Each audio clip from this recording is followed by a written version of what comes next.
Chapter 4, Targeted Learning and 5 Components of Learning Intentions and Success Criteria. Part 2, presented by Chanel Walker. Targeted Learning. What is targeted learning? Learning intention and success criteria. Targeted learning occurs when the teacher knows where the lesson is headed and the students know where the lesson is headed as well. Another way to look at targeted learning is that it is a goal both the teacher and pupils share in regards to the lesson. Targeted learning has 2 parts, the learning intention and the success criteria. Learning intention is being clear about what is learned. And success criteria is being able to assess if the required learning was achieved. Learning intentions. Learning intentions are simply goals of the lesson. You have short-term goals and you have long-term goals. Well, what makes a good goal? What's the best formula for success? And the most important role of learning intentions and lesson planning is what? Learning intentions are the goals of the lesson. Short-term goals can occur when smaller, less complex ideas can be learned in either half of a lesson or one lesson.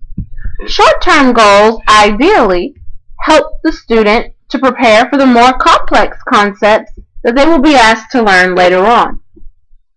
Long-term goals occur when the more complex concepts are presented to the student. These goals happen over a series of lessons and are used as assessment tools. A good goal is when a student has a clear picture of what is expected from them, what level of performance is needed to achieve the goal, and where the student is in terms of achieving this goal. The best formula for success will involve the teachers encouraging the students to achieve these goals, providing feedback on how to be successful in achieving these goals. The most important rule of learning intentions and lesson planning is to explain to your students the goals of the lesson in a way that they understand and can visualize what success looks like. 5 components of learning intentions. These are the 5 vital parts of the learning equation: challenge, commitment, confidence, high expectations, and conceptual understanding. Challenge. Challenge, it's all relative. How our prior knowledge affects a challenge. Teachers view a challenge as an activity. Students view a challenge as completion of activity. Challenges are not universal, and being challenged can improve a student's learning. In the school setting, what is perceived as a challenge will depend on the student's current performance or understanding and their success criteria. It is important to remember that challenges should not be unattainable goals that discourage the student, but should push the student to achieve his or her maximum potential. In order to be challenged and master said challenge, most students will need to already know 90% of the material beforehand. Teachers view challenges as the process of doing the task, while students view challenges as how difficult it was to complete the task. It is important to remember that while the task itself may be innately challenging, if the student is not engaged in the task will not be challenging for them. Challenges must be tailored to the student as an individual and should provide feedback that enhances the student's learning. In our book, there was a really great quote about challenges, and it goes like this: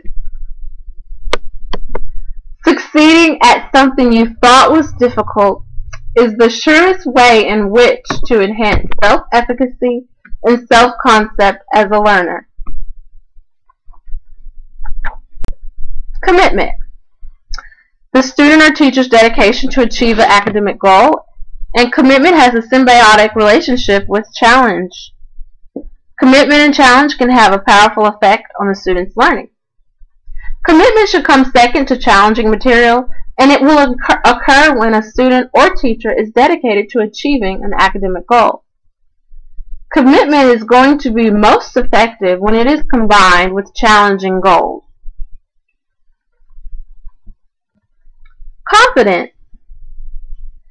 Well, confidence is the belief that one will accomplish his or her goal. And confidence can come from a teacher by giving a student clear instructions and feedback on how to achieve their goal.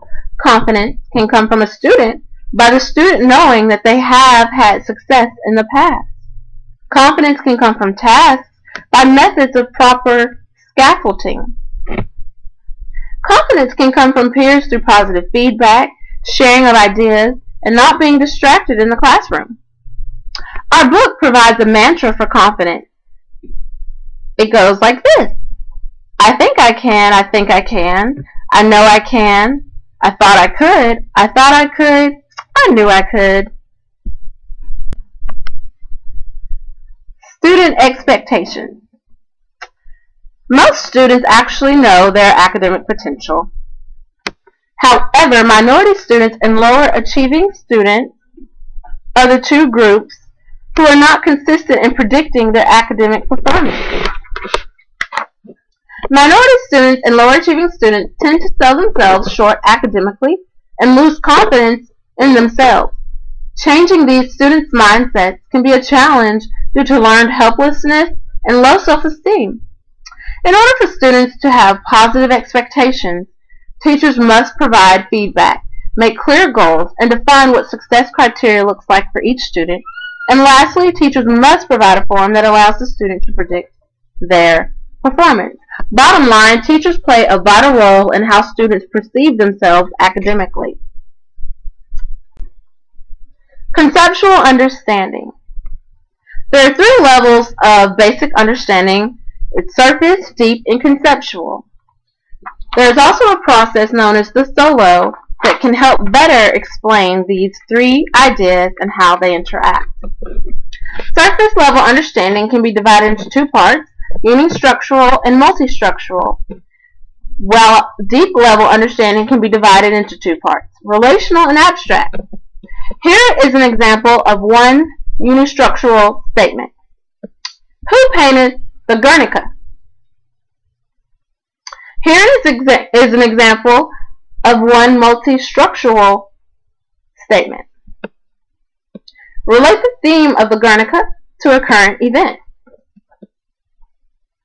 Here is an example of a relational statement. Relate the theme of the Guernica to a current event. And here is an example of extended abstract statement. What do you consider Picasso was saying through his painting of the Guernica? According to Hattie, the SOLO is an assessment tool used to understand how surface, deep, and conceptual understanding affects our learners. The results from the SOLO assessment tells us that most students are being engaged on a surface level, and this is especially true with test questions. And lastly, success criteria.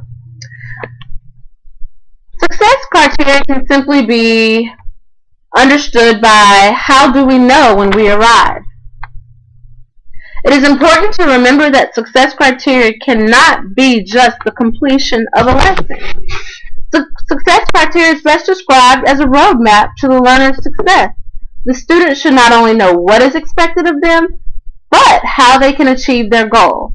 Students who are left to fumble around until they arrive to the correct solution is not the best approach to learning.